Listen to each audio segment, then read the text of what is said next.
তোমাকে আর খেলতে নিব না। শম্পা আসলে আমি আর শম্পা একা একা খেলবো, তুমি খালি দেখবা। বুঝছি, আবারও আমারে দেখা। আমাকে কিচ্ছু বুঝাই বলতে হবে না, যাও তুমি গিয়ে তোমার আইসক্রিম নিয়েই থাকো। শম্পা আর আমি একা একাই খেলবো। চেতো না, বেশি রাগ করলে চুল পড়ে যায় জানো, আমার সাম্বা বলছে। যাও, তোমার সাথে কোনো কথা নেই। শুনো মা। না, তোমার আর কোনো কথাই শুনবো না। কেন? আচ্ছা ঠিক আছে, তোমাকে খেলতে নিতে পারি, তবে একটা শর্ত। কি? পরের বার আইসক্রিম খেলে আমাদেরকেও আইসক্রিম দিয়ে খেতে হবে।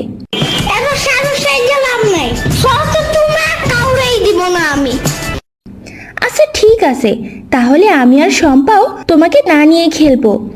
আমার মনে হয় তুমি আমাদের সাথে খেলতেই চাও না। না, আমি চাই। তাহলে আমার সত্যি রাজি হবা? আচ্ছা। ইয়ামিন, তুমি অনেক ভালো। আরে ইয়ামিনা সবা, তোমরা একসাথেই আছো, ভালো হয়েছে। তোমাদের দুইজনকে একটা জিনিস দেখাবো, চলো আমার বাসায় যাই। আমরা কি রোজ তাহলে ওর সাথে খেলা করতে পারবো? না, মা বলছে এটা কোরবানির জন্য আনা হয়েছে। কোরবানি মানে ঈদের দিন? গরুটা আর থাকবে না। কিরে, তোদের মুখ এত গম্ভীর কেন? গরুটা কি তোদের পছন্দ হয়নি নাকি? কিরে ইয়ামিন, কেমন লাগলো তোর গরুটা? অনেক কিউট। চল তাহলে সবাই মিলে গরুটাকে মাঠে নিয়ে যেয়ে ঘাস খাইয়ে নিয়ে আসি।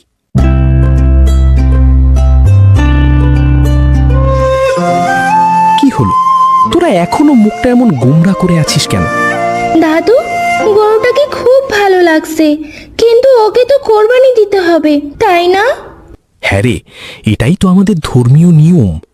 কিন্তু দাদু, ও তো আমাদের কিছু করেনি, ওকে কেন কোরবানি দিতে হবে? কোরবানি শুধু পশু জবাই করা নয়, এটা ত্যাগের শিক্ষা। আমরা আমাদের প্রিয় জিনিস আল্লাহর পথে উৎসর্গ করি, যাতে আমরা শিখি লোভ না করে ভাগাভাগি করতে। তাহলে লালুর মাংস কি আমরা সবাই খাবো? শুধু আমরা না, গ্রামের গরিব মানুষদেরও দিতে হবে। এটাই কোরবানির আসল উদ্দেশ্য। তাহলে বুঝেছিস?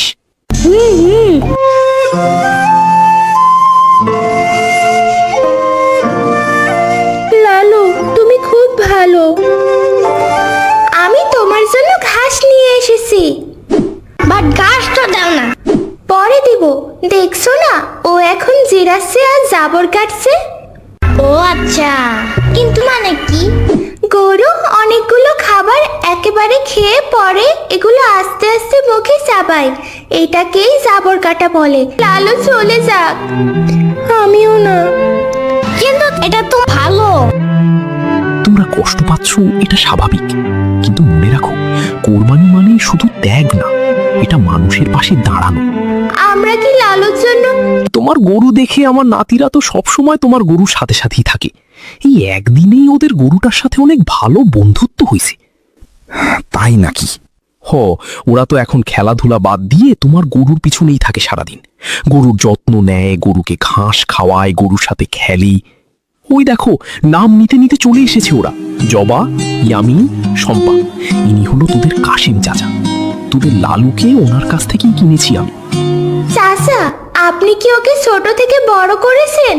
হ্যাঁ বাবা, ও যখন ছোট বাছুর ছিল তখন থেকে আমি ওকে অনেক যত্নে বড় করেছি। তাহলে আপনার কষ্ট লাগবে না? লাগবে, অবশ্যই লাগবে, কিন্তু আল্লাহর সন্তুষ্টির জন্য আমরা ত্যাগ করি, এটাই আমাদের বিশ্বাস। তোমরা গরুটার এত যত্ন নিচ্ছ দেখে অনেক ভালো লাগলো। আজকে আমি আসি, আবার পরে কখনো দেখা হবে। লালু চলে যাক। আমিও না, কিন্তু এটা তো ভালো। তোমরা কষ্ট পাচ্ছ, এটা স্বাভাবিক, কিন্তু মনে রাখো, কোরবানি মানে শুধু ত্যাগ না, এটা মানুষের পাশে দাঁড়ানো। আমরা কি লালুর জন্য কিছু করতে পারি দাদু? পারো, ওকে ভালোবাসা দিতে পারো, যত্ন নিতে পারো, আর আল্লাহর কাছে দোয়া করতে পারো।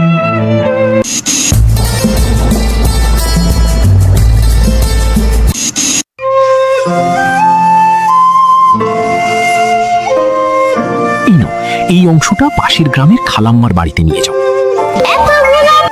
ওরা তো খুব খুশি হবে দাদু। আমার আমাকে কিছু মাংস দিবেন? আমার ছেলে মেয়ে অনেক দিন মাংস খায় না। হ্যাঁ, আপনার জন্য আলাদা করে রাখা আছে। ইয়ামিন, ওই মাছের টুকরোটা ওনাকে দাও।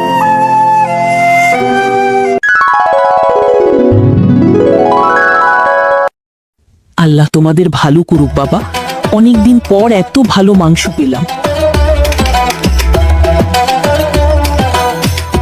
আজকে বুঝলাম কোরবানি শুধু গরু দেয়া না, এটা মানুষের মুখে হাসি ফোটায় আর নিজের প্রিয় জিনিস ছেড়ে দিতে শেখায়।